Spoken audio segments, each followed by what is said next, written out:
So let me start by reminding you that there is a very good video for section 11.4 that's actually done by the textbook publisher.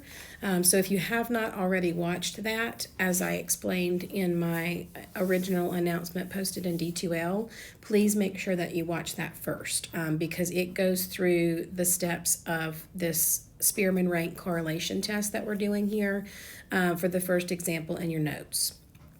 What I wanted to do was to look at one example with you from the homework and actually look a little bit more at the use of StatCrunch here as well, because we've been using StatCrunch to do our ranking versus doing the ranking ourselves, which was shown on the textbook video.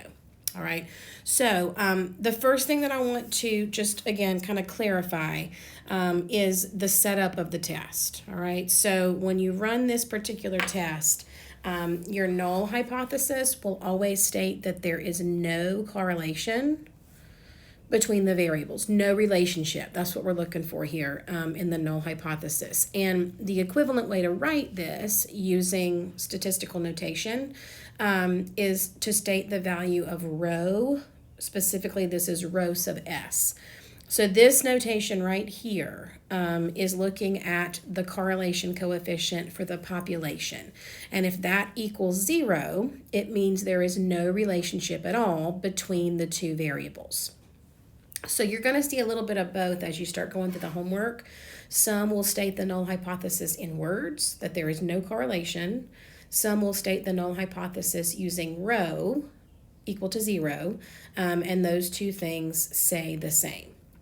So that means the alternative, the opposite of this, would be that there is a significant correlation, and that's typically what we're going to be looking to see if we can prove or if we can support. All right, so this is the problem I'm going to look at with you from the homework. So this is number 2 in your section 11.4 homework. And we are given some paired data here. So we've got the table below shows the total debts and total incomes in millions of dollars for farms in 7 states. All right, so we've got 7 states that we're looking at, and we have the total debt versus the total income, and we're going to look to see if there is a correlation or a relationship between those two. So this one has me state the null hypothesis in words, right? So again, the null is always there is no correlation. The alternative, there is a correlation, and we're looking to see if we can support the claim, right? That claim being that there is a relationship, which is in the alternative hypothesis. All right, so from here, the next thing that I'm asked to do is determine the critical value for this test. And I've got a specific table that I'm going to use to do that. All right, so these actually give you a link to the table right here. And you're just looking at the value of alpha. You don't do anything to it. There's no dividing by 2, none of that. And the value of n, which is the number of pairs of data that you have. All right, so we have 7 states. That means we have 7 pairs of data. We're doing a 0.01 level of significance. So I'm looking at a critical value here of 0.929.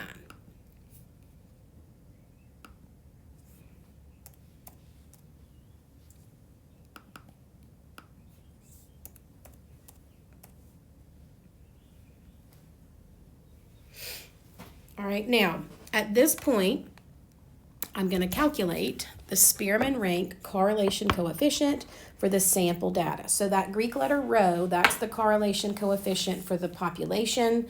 R is the correlation coefficient for this sample data. All right, and here's our formula right here.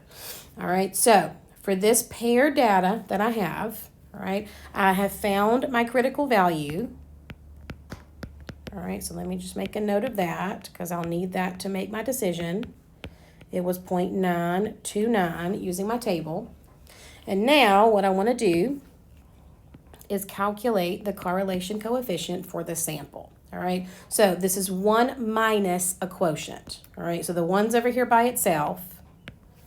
And the quotient is 6 times the sum of the differences squared. That 6 is a constant. It's part of the formula. And we're dividing this by n times n squared minus 1. All right, this is what I need to calculate. And so what I'm going to do here is I'm going to start calculating differences. All right, but when you're running this test, you don't look at the differences between the actual values. You look at the differences between the ranks. So we have to rank our data in each sample first. And when we compute these differences, all right, we're going to compute them for the actual ranks on each value. All right, so I'm going to come back over here where I can use StatCrunch to rank. And then I can even use the compute expression to go ahead and compute the differences and the differences squared as well. All right, so I'm going to open this up in StatCrunch.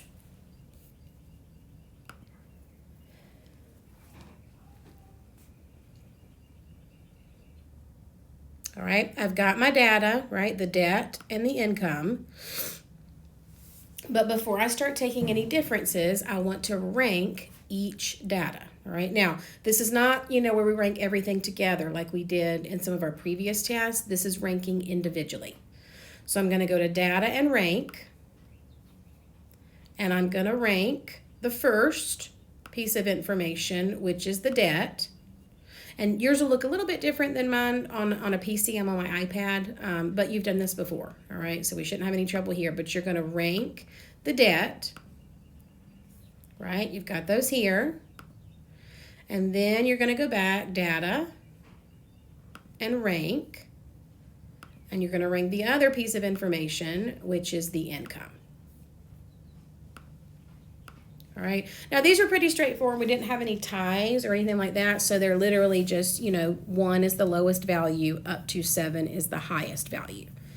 All right. But the key here is we want to get our ranks first, and then we will compute our differences. All right. Now, this one would be pretty easy just to do by hand because the numbers are so easy to work with, right? I could just do like 6 minus 7, negative 1.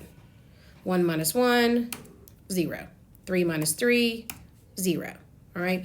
Or, and this would be, especially if you had a larger data set or values that are hard to work with, remember you can always go to data, compute, expression, and you can have StatCrunch do that for you. All right. Again, the main thing would be to make sure that you're using the ranks and not the actual data. All right. Again, yours will look a little bit different on a PC, but we've done this before. All right. So you're going to go into build an expression, and you're just going to tell it you want to do the rank of the data. All right. The rank of the debt, enter that, minus, not the income, but the rank of the income. All right, and when you've got that listed up here correctly, all right, I'm going to say okay, and I'm just going to label this as D because these are the differences that we use for the Spearman rank correlation test. All right, and then what we need to end up with here are the squares of the differences. Again, these are easy numbers to work with, so I could do this myself pretty easily. Negative 1 squared is 1, 0 squared is 0, and so on. Or I can go to data and compute again. Like I say, if you have a large data set or just values that are not quite as easy to work with, you go to build an expression, right? And here you would just tell it you want to take D, the differences, add that column, and raise it to the second power.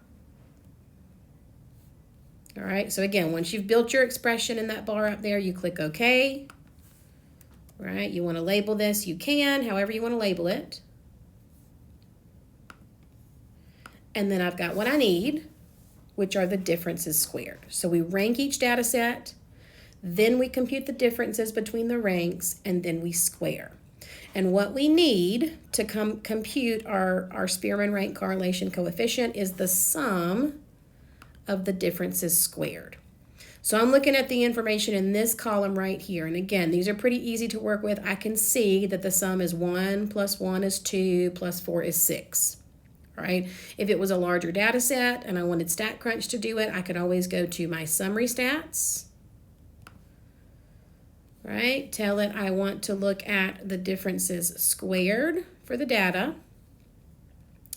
And I want to compute the sum. So I'm going to deselect these. Right? Compute, and then I would see the same thing there. Okay? But either way, that's what I need in this formula for the Spearman rank correlation coefficient. That's what I need right here. All right? This is the sum of the differences squared. And that's what we just determined was 6. Now, it's just a coincidence here that it turned out to be the same thing as that coefficient 6. That's always a part of the formula. All right, so now I'm just going to plug this in. I'm going to take 1 minus. The 6 is part of the formula, so I'm going to leave that. Multiply that by the sum of the differences squared, which was also 6. All right, put that in parentheses. And then I'm dividing that by n, right? N for us is 7, times n squared, right? N squared, 7 squared be 49, minus 1. So I like to go ahead and kind of figure that part out, so I can just write this as 7 times 48, and it will require less parentheses when I go to put this in my calculator. All right, so I'm going to enter it just like that. 1 minus 6 times 6 in parentheses divided by 7 times 48 in parentheses, and that gives me a correlation coefficient, if I round this to 3 decimal places, of 0.893.